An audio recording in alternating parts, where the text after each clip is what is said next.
morning and good afternoon, wherever you are. Welcome to episode 52 of the Leading IT podcast with me, Josh Rubin, CEO from Cloud Solutions Group, and Tom Layden, the CIO from Longview.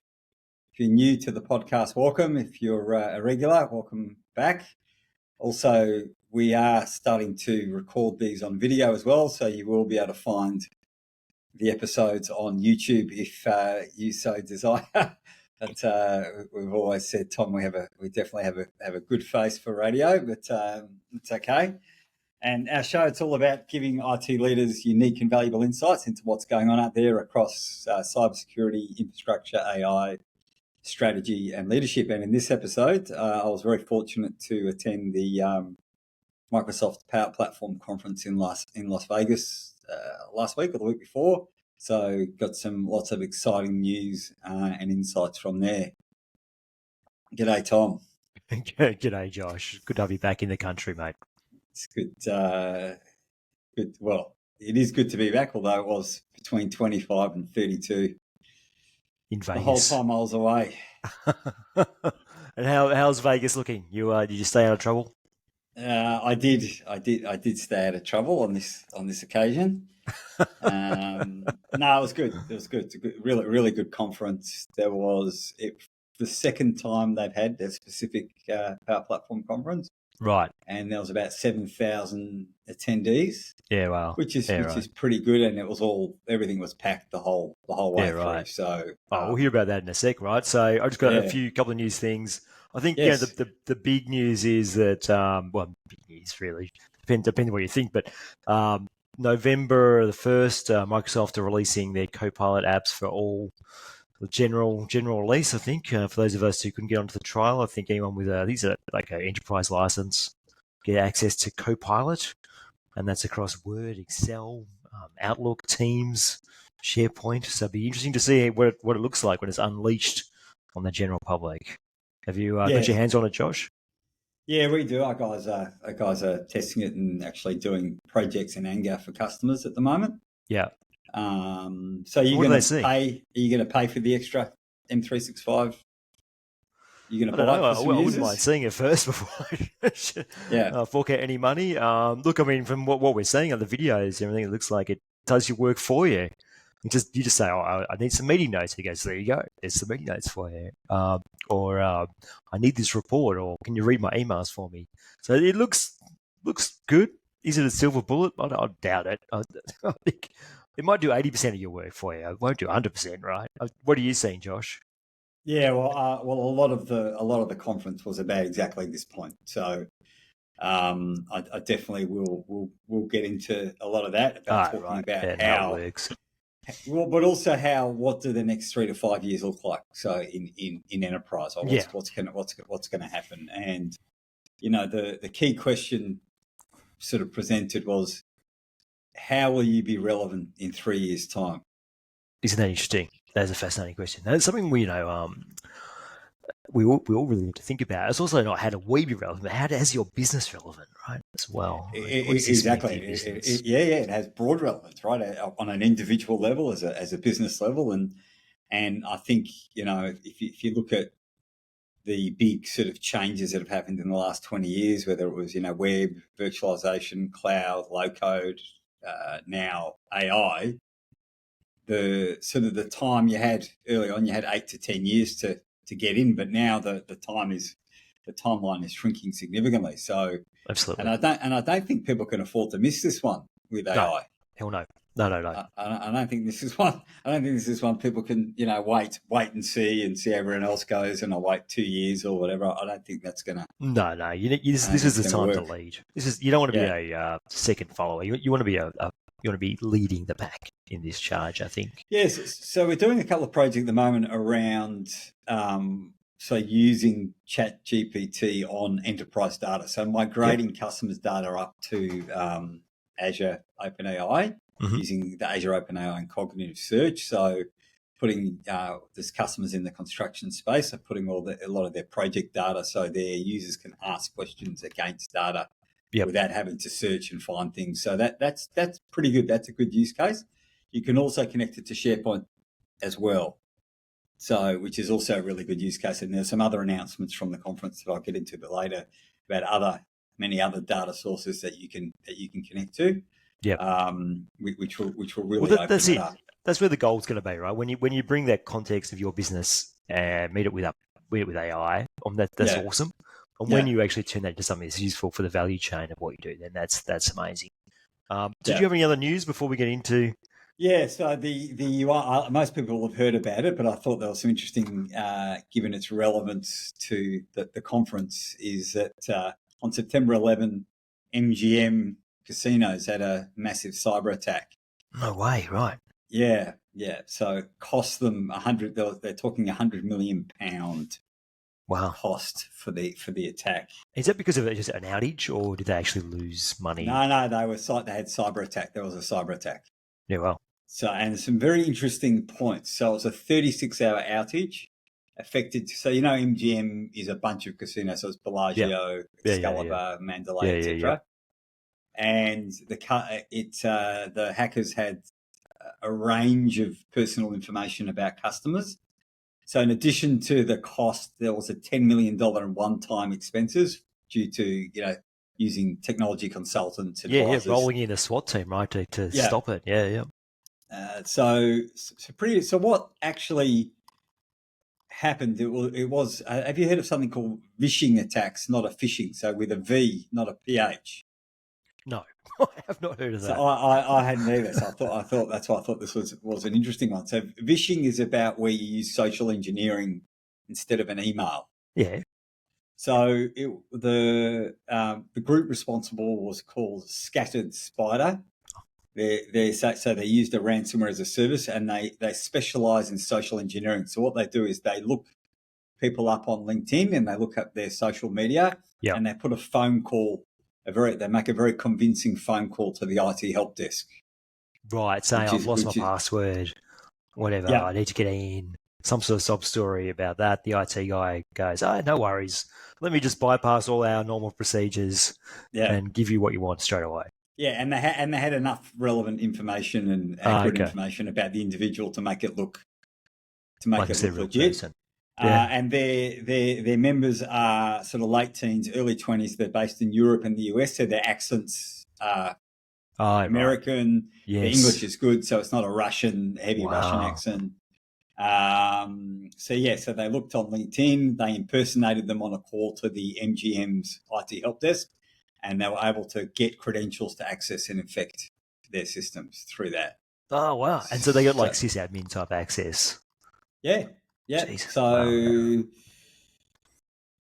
so there's a whole bunch of...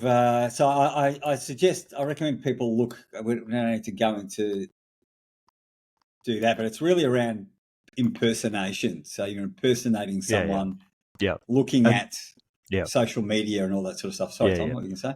No, I'm just saying. I mean, it's like it's essentially not even a technology issue, is it? It's really humans defrauding other humans via a phone call, essentially. Yeah.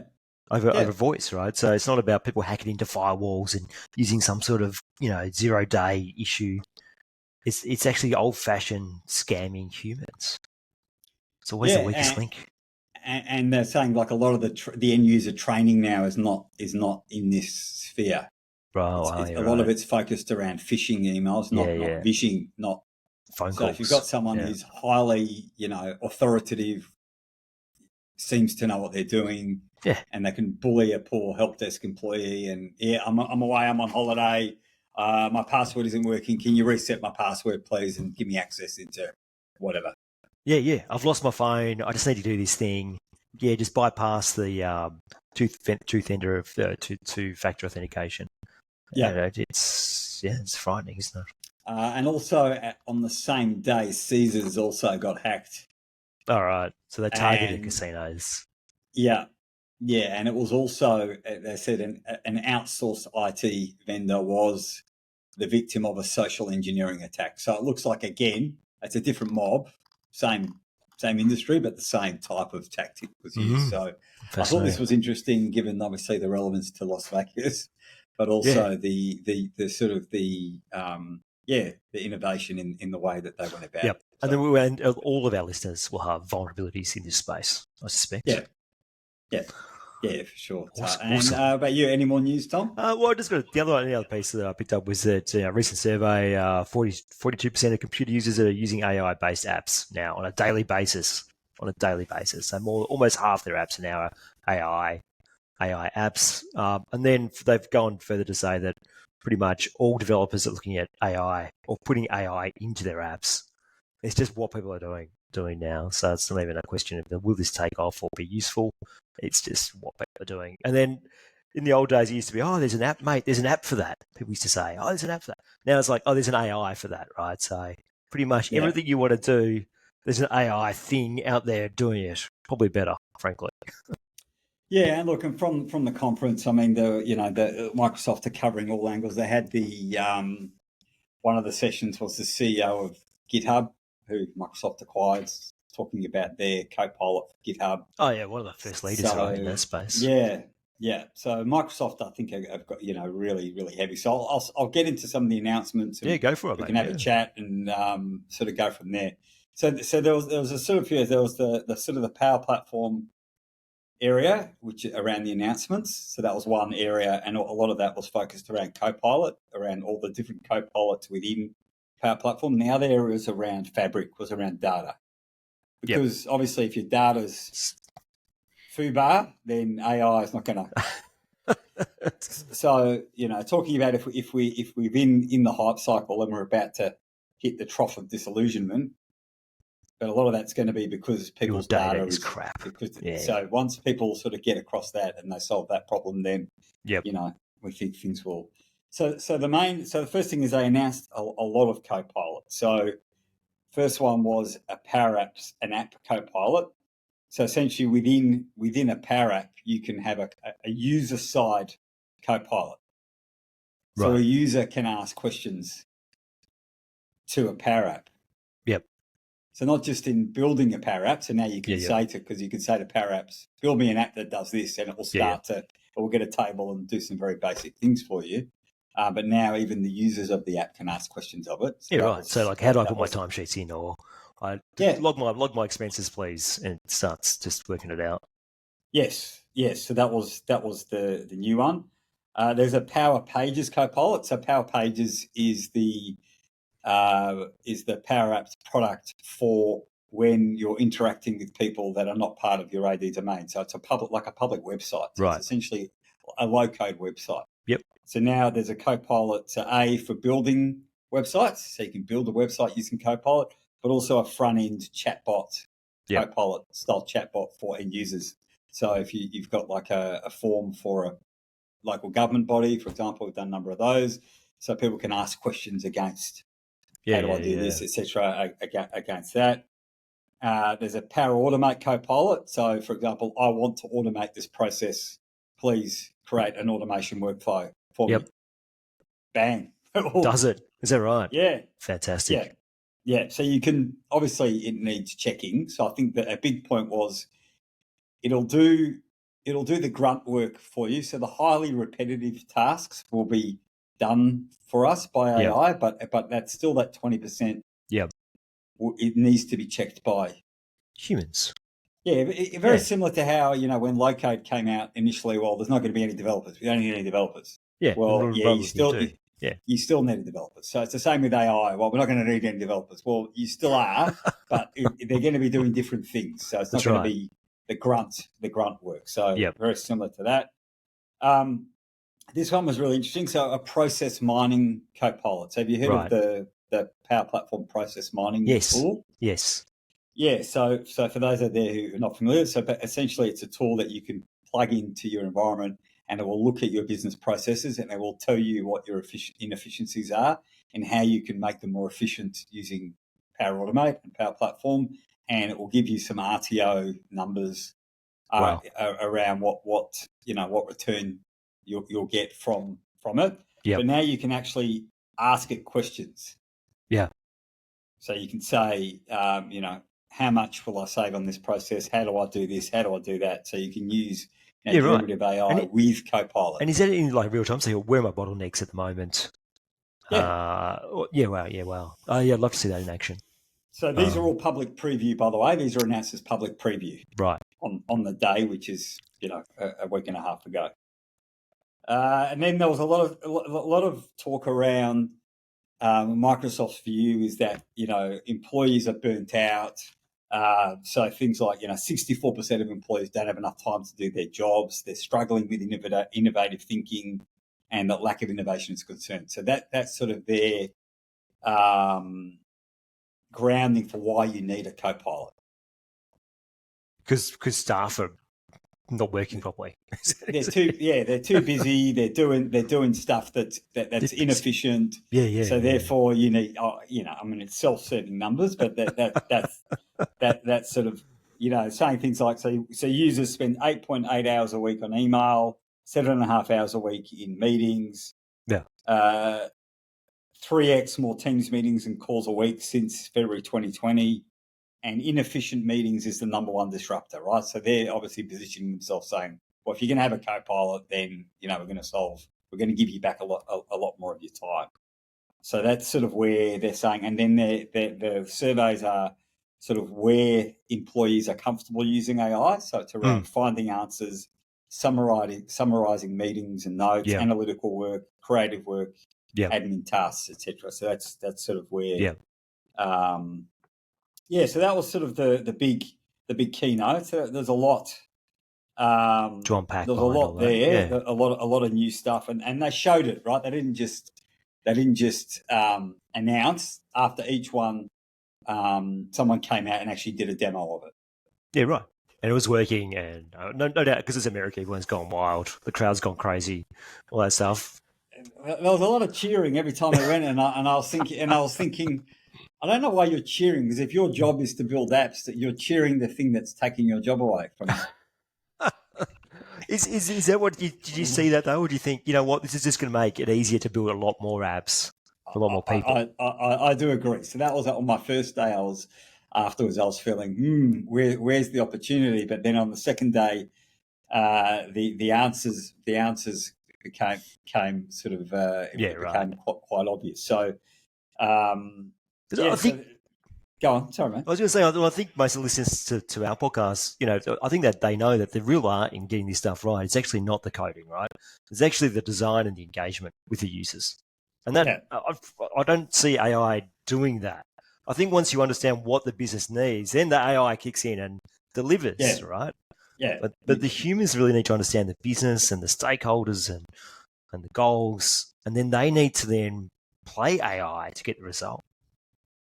Yeah, and there still needs to be checked and still. So I think going back to the question from earlier is how will we be relevant in the next 3 years, right? So, and I think then Microsoft's was sort of more their point is rather than looking at it negatively is how will we thrive? So it's the conversation was about thriving. So how are we going to thrive over the next 3 years? How can we all thrive? So I think there were three things they were talking about that I think made a lot of sense to me. The first one was around bringing Copilot to the mainstream. Yeah. So infusing, all apps with Copilot for the users. So they're obviously positioning their product because it's trust, and they've got, Microsoft's got this whole responsible AI, framework. And then the second one is around, which I really obviously am excited about, is about modernizing experiences. Right. Yeah. So if AI is available, then we need to rethink all our processes and all our applications. It's really I find that fascinating because I think that going back to your local council example, where you've got to go and find the form to do some crappy thing like replace your bin. All of a sudden, you're just going, I need my bin replaced, and then the thing goes, right, okay, guy's coming out next Thursday. Yeah. It's a completely different way of interfacing, right, with what your current website, and it's so much better for the users. Yeah, so what it's sort of saying is the bar's being raised, right? So AI is essentially raising the bar. Okay, so if we have a better tool set to build applications, well then we need to rethink all our apps, not just your power apps. Have a look at your processes, creating more modern experiences, to be fast, fluent, mobile, etc., etc. So if that's the case, then the amount of work we need to do is huge. Huge. Significant. So it's not just, okay, we're all, we don't need consultants or developers anymore. No, you need a lot to get a lot more done. So I think that was how we thrive. And then the third one is around activating enterprise mode. So dealing with, skeptical corporate IT, making it scale, making it secure, obviously using, PowerPlatform as a platform for change as a way to access AI and all that sort of stuff. So that was sort of the foundation for really the rest of the conference was how do we thrive over the next 3 years and how are we going to, how are we going to do these, infusing AI, modernizing experiences and making it enterprise ready. Yeah. What are your thoughts on that? Yeah, that's fascinating. And I think it also really speaks to that you mentioned before, that around getting the data within the organization sorted out. I feel like that's where a lot of our time and energy is going to be focused now. Like if you really want your organization to work, you need quality data, right? Yes. So that brings us to the next session, which was about OneLake and Data Fabric. So if you're familiar with that, so yes, that's okay. So for those aren't familiar with Fabric, so it's a SaaS service which basically consolidates all your Microsoft data services and also some non-Microsoft data services into one sort of layer, one common storage layer. And they're talking about it being OneLake is like OneDrive for your data. So it appears in your Windows folder as in your Windows Explorer as a folder, and users can go in and find data. Oh, awesome! And explore data from all their data systems, right? So they're saying, so instead of having the old-fashioned data lake, but you need a data lake for each type of data that you have, and you have silos and there's governance and it's quite inefficient. So the whole thing around Fabric is the umbrella term, and then OneLake sits under the term of Fabric. So OneLake is across all the Microsoft data products, so all the Synapse products, Power BI, Data Factory, and Data Activator, which I'll explain later, which was, I thought, one of the most exciting things that I saw, this Data Activator product. So it gets rid of all your silos, and it had this thing called shortcuts. So essentially you can have connect to your data and run queries on your data without you having to move it. Mm-hmm.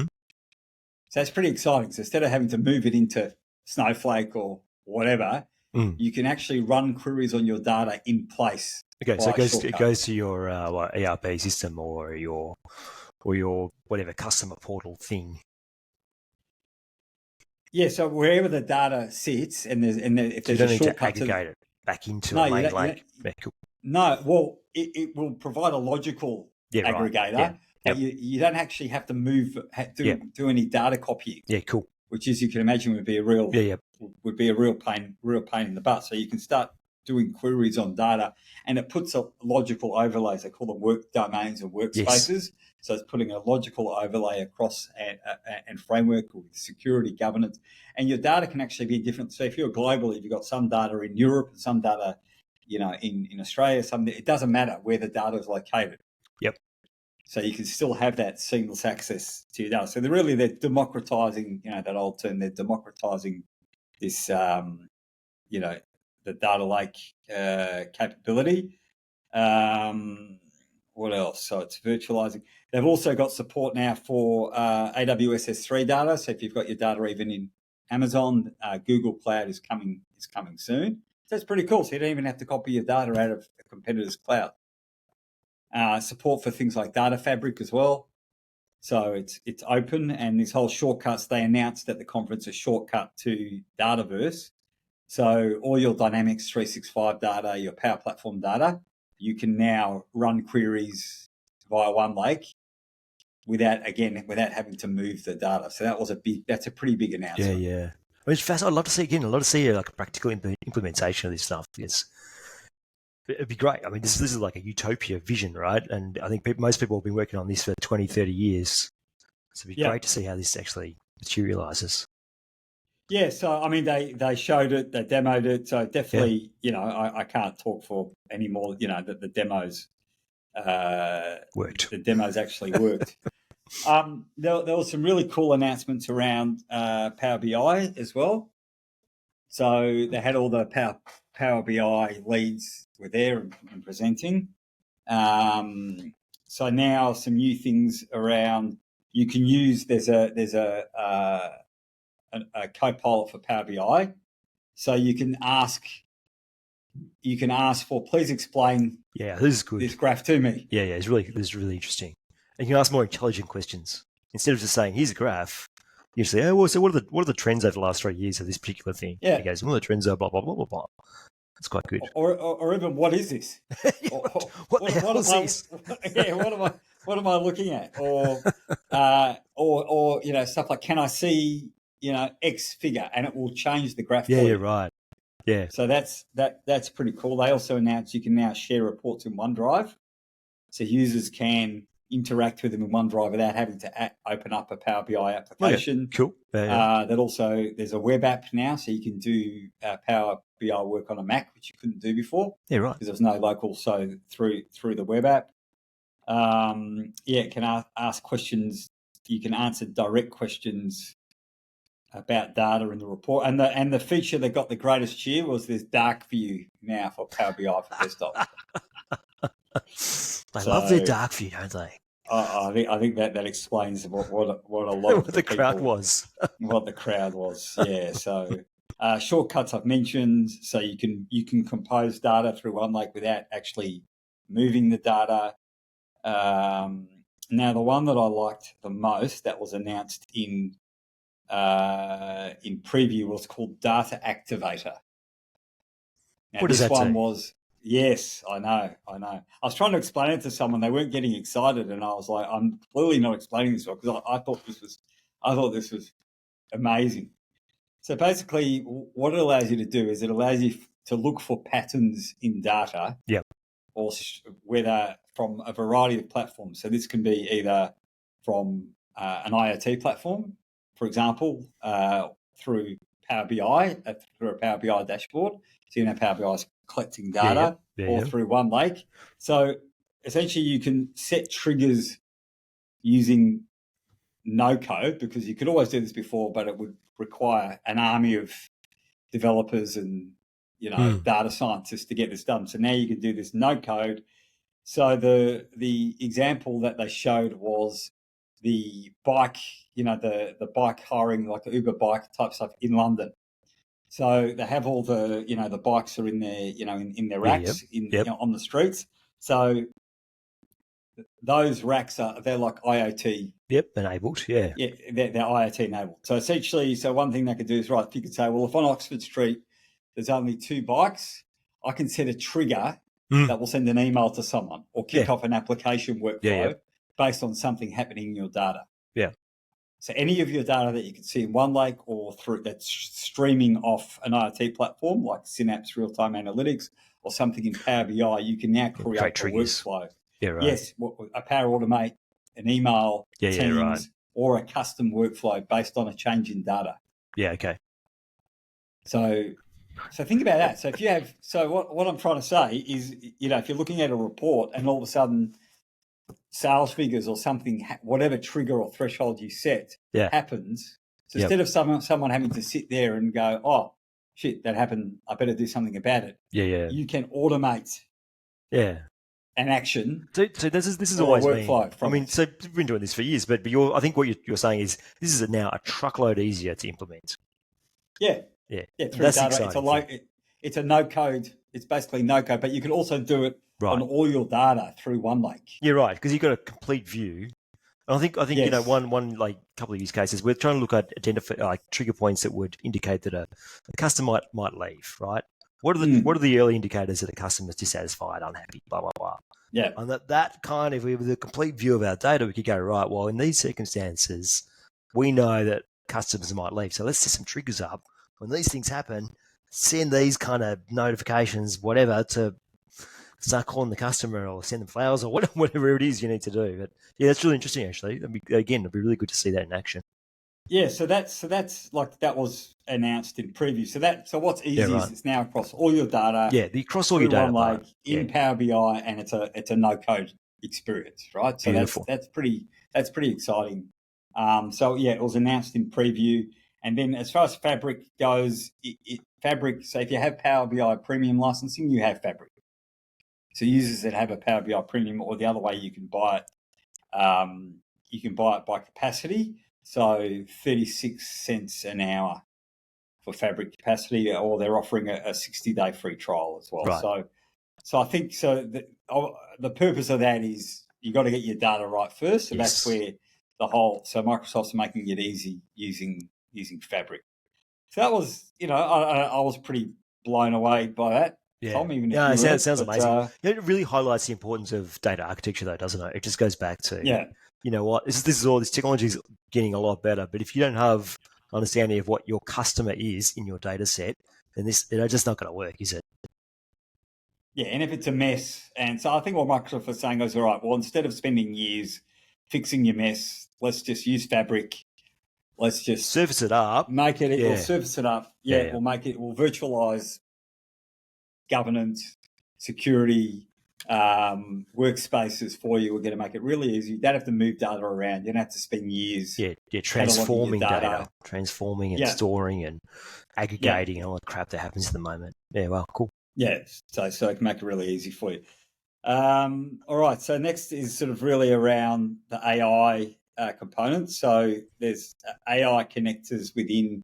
So Power Platform already has something called AI Builder. So now there's a ChatGPT connector within AI Builder. So again, building apps. You can actually now use multiple AI models in one app. So you can do an app to do something, to call an app, a ChatGPT app to do something else in one Power Platform application. Cool. So that's pretty exciting. So things like, so they had actually some customers get up and talk about what they're actually doing. So with ChatGPT, so it's called GPT Action. So one customer in a similar space to what you guys do, so they use Power Automate to read a whole bunch of data within emails, so not just attachments. Yep. But actually read data within emails and then route it into Teams channels to get people to do things. Action it. Yep. Yeah. So that was I thought was quite interesting. Or even from legacy applications, so using desktop flows to get responses from a legacy application and then transfer it to reshape the data using GPT to reshape the data to transfer it to another system.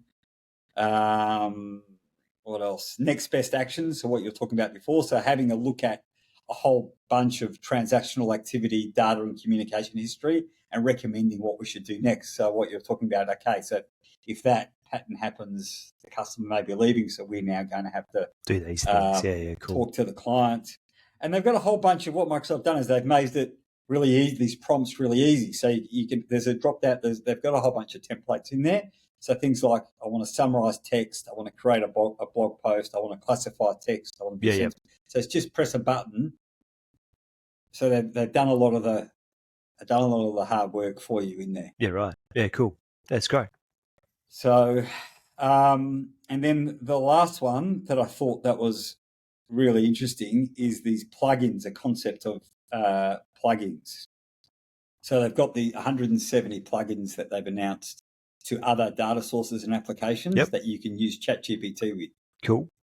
Without having to pay for a premium license. Yeah, it's unreal, isn't it? The plugin concepts, I love it. We're just waiting for it to mature a bit so the plugins get better. But the idea that ChatGPT knows stuff and then you can point it towards something, it's really cool. Yeah, to any of your business applications. Yeah. Or if you want to use a premium connector, then, Power Automate has 1,000 connectors. So you can, if you think about it, you can ask questions or interact with your data or do stuff with your data using AI within all your applications. Well, my favorite use case of that is, okay, we've got this meeting with this client. Give us a quick summary of where this client's at, bang. There's a, this guy, first connected on our website on here, and then he did this and he's done that and he speaks to this person. And really cool. It's like amazing. It's amazing. And then SharePoint, so bots, so making bots smarter. So separate. So before with the Power Virtual Agents, you had to sort of upload your knowledge into it. Yeah. To then ask questions to it. So now through decoupling. So which is what I talked about with the connectors. So you can have up to 4. So it can be public websites. So you can ask questions against public websites, private websites. So you can do 4 public and 4 private websites per bot. As of now, you can connect into ServiceNow. Yeah, right. Yeah, as well, which is one of the connectors, and it honors your security in place. Good. So, because you're authenticating using your Azure Active Directory, so people can only ask questions against data they're allowed to see through Microsoft, which is I mean, there's that use case of you get an email inquiry coming into your organization, like to be able to filter it, digest it, point the right person, or even better yet, just answer the question and respond quickly. I mean, it's phenomenal. Yeah. So, it's mind-bending stuff. So there's a lot there that we've covered. That's the main. What are the next steps you reckon really for people listening to this? We go, okay, go here and read more about it, or what do you think the next steps are for people? Yeah, so definitely try out Copilot. Yeah, so definitely have a get your head around it. Absolutely, get your head around Copilot. Go and have a look at Fabric. Trial it. So everyone's using Power BI. So if you've got some premium, get some Fabric. Get your users having a play with the different data sources. Yeah. If you want to do something funky around enterprise data, like we were talking about before, whether you want to connect it to SharePoint or move your data out to Azure OpenAI with the search, call me, call us, and we'll help you out. We're doing it for some customers already. You laugh, but we're doing it. No, I believe you. I know you are. So, but definitely, don't let this go by you. And I think, the important thing also is to, at these times, is as well as, doing your experimentation, also work with the business and talk about what is our roadmap, right? What's our roadmap? What's our strategy around AI? Because I did see an article, I think it was Forbes, saying that 72% of CEOs are planning on investing in AI in the coming years. So as far as getting budget, so the CEOs are thinking about it, they're looking at it. Yeah.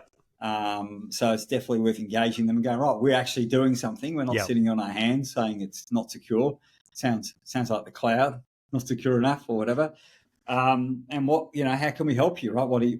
Where can, our organisation use it the most and put some plan together? I think that'll be, I think that's the best thing we can do. What about you, Tom? I'd add to that. I think, think about the quick win use case, right? What is your test use case where you're going to blow the business away because you can put this thing in place in a couple of weeks? Everyone goes, oh my God, that's unreal. Let's do more of. So we talk about these quick wins a lot, but I think this is screaming out for a quick win implementation. And then the other thing I'd be doing, similar to your roadmap concept, is we're doing a fair bit of like investor packs and whatever, investment discussions. And guess what investors are looking for? AI. They want to know how AI is transforming your business or what you're doing about AI that makes your business even sexier. So that's what your CEO is asking you about AI, because the investors are looking at AI. And if AI has got anything to do with your company, your valuation tends to go up, right? It tends to go like that. So this is your chance to shine, I'd say. It's like, this is you are in the center seat here to drive that in your business. But you can't do it alone. You've got to engage the business. You've got to talk. But you can lead, right? We've been talking about this for years, Josh, haven't we? About how IT can be leading the business. This is falling at your feet. Yeah, and you want to get ahead of it. You don't want the business driving everything. You want to do it together with them. And I think, and if they don't want to, well, you can ask them, how will you be relevant in 3 years? That's a good question. That's right. And then just don't say anything. Drop the mic.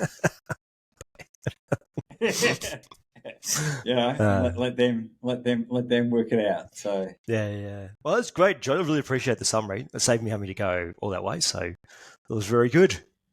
Well, you missed out on the weather and the food and the $300 or $400 that I lost at the tables. I will tell, if you don't mind, I did catch COVID on the way out, and on the flight back, I took a sleeping pill and I blacked out, so I had to be basically resuscitated by the stewardess. So I don't recommend that to anyone. That was and I hit my rib on the way down. I hit on it. Apparently, I just dropped. I don't remember it at all, but. Anyway, I am. You're okay now. If anyone cares, I do feel better now. But we do care. But goodness, that was traveling sick. I thought, you know what, I just want to get home. Yeah. No, I think I should have just stayed until I felt better. Yeah. All right. Thank you, Josh. Thanks, Tom. Good to see you, everyone. Thank you for listening out there, and. Please, as I said, you can now find, if you want some video, on YouTube. And if you want to reach out, jrubens@cloudsolutionsgroup.com.au. You can complain to Tom. You can find him on LinkedIn, and all pats on the back can come to me. Right, Thanks once again. Appreciate your time. Thank you. See you, everyone. See you. Bye.